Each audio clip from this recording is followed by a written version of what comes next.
Everybody, it's Pandy, and I'm playing World of Tanks. This is part 3 of my rapid fire British tank life of discovery life thingy. This is so sad. Why do I keep doing that? It doesn't matter. Lots of flashy stuff in the video. If you can't stand it, don't watch it. And same as the last two videos, or at least the last video. Link on the left side so you can start from the very beginning if you just finally came across these awesome videos or shitty videos. I don't know.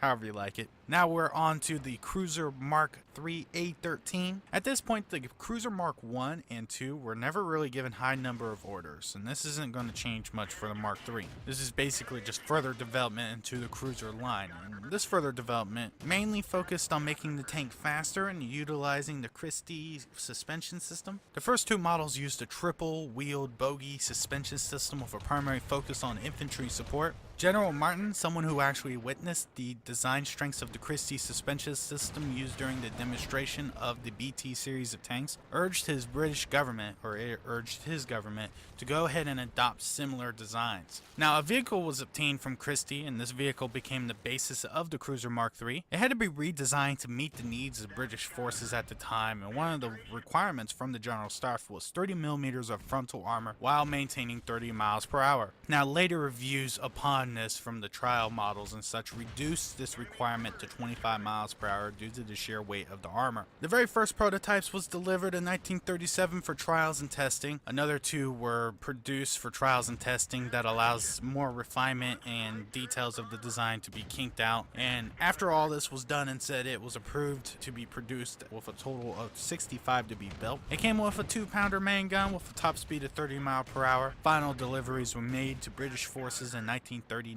Most of the Cruiser 3s were lost during the French campaign in 1940. Most notably and liked by the crews of the Cruiser 3s was the mobility and speed, plus the 2-pounder's ability to penetrate most of the German armor.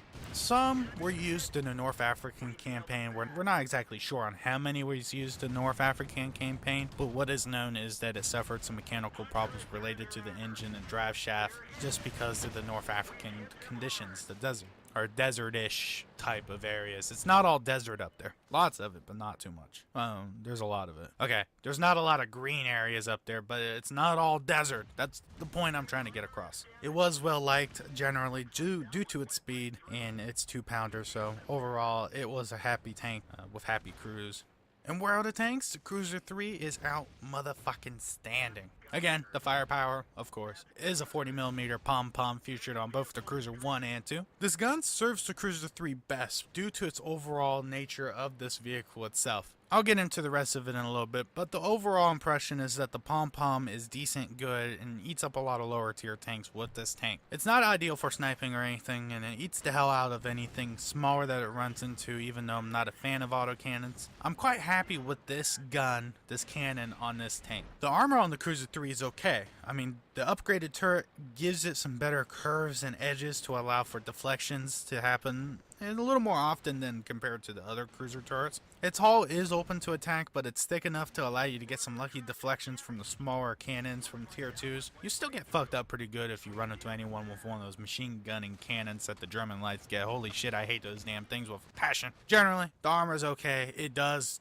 what it does. It's not the thickest thing out there because it is a light tank, mind you, but it's pretty good. I like it. Now, the mobility on the Cruiser 3, on the other hand, is what makes this tank the tank. I'm very happy with the small cannon for the fact that it actually can get around. Granted, it's not the fastest tank out there, but the combo with the pom-pom, just enough hit points, enough turret armor to make, the Cruiser 3 a favorite of mine. Buddy of mine and I play this tank on a regular basis just purely because it's balanced in such a way. It comes with enough speed to push the baby moss around, and it causes all kinds of trouble once you get into and behind their lines. It's well worth the fun. It's a lot of fun to move around in this bad boy. Easily get up to 50 miles per hour, even like faster down a hill. It's a pure joy to play, and just it's really fun. Overall, the Cruiser 3, one of my favorites of this British line of tanks. I mean, I love to play. It's one of those tanks that is super balanced, makes its way across that way. I mean, it's one of those tanks that you just love because you can move around, you can shoot people, you might get a lucky deflection because light tank. It's just one of those tanks that you love to love.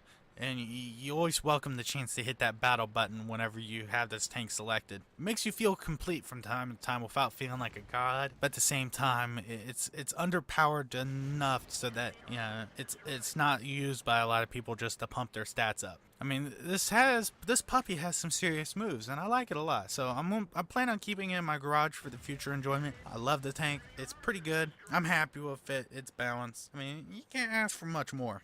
Highly recommended. Pandy recommended.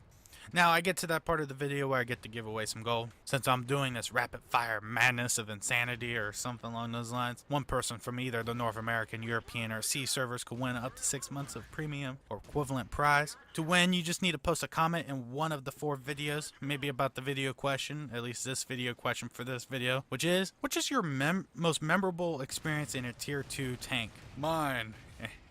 Mine comes from the way back in the days of when it was like early closed beta.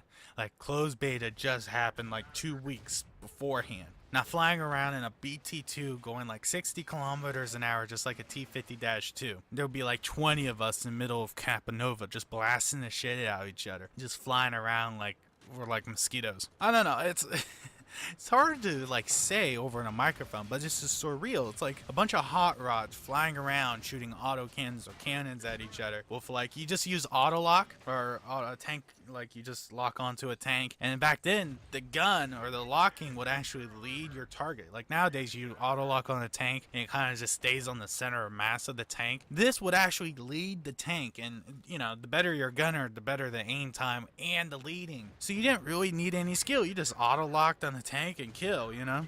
They eventually took that up, but that was one of my favorite memories, is just being able to fly around. You had like Panzer IIs who can like do like 40, and they were just turning like any, like not like they are now. I mean, they're completely different. So alright guys, I appreciate you guys watching. I am Pandy, and good hunting.